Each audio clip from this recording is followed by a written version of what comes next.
Gusto mo bang mag-aral ng gitara at hindi mo alam kung paano magsimula? Huwag kang mag-alala dahil meron akong 10 tips upang gumaling ka sa paggigitara. Just make sure you hit the subscribe button, like this video, and share na rin. So let's go!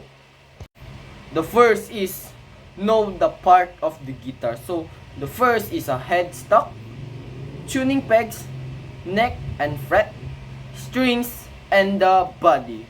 So the strings, there are 6 strings of the guitar. The first is E, A, D, G, B. Yung high note niya is last yung E. Pangalawa, second, learn how proper holding and posture of the guitar. So dapat mo ring malaman kung paano i-hold yung gitara or hawakan.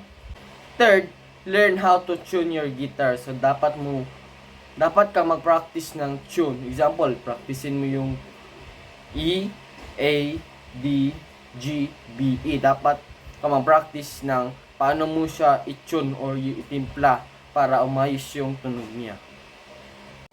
Fourth, build a finger strength and control. So dapat mong matutunan palakasin yung daliri mo para mas lalo ka pang mag-improve kapag nag-aaral ka ng gitara.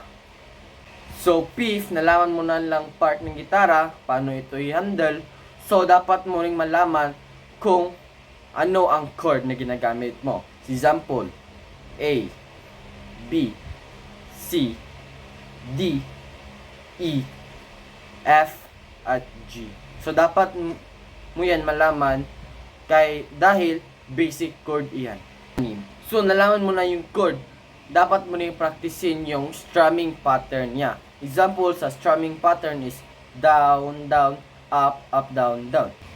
Learn basic music knowledge. So example sa timing at rhythm at yung notes. Dapat mo din itong matutunan.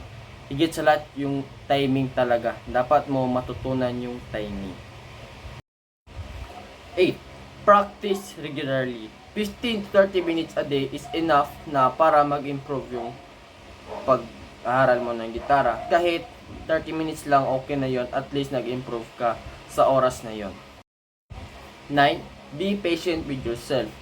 So, ang progress talaga ay it takes time to improve yourself.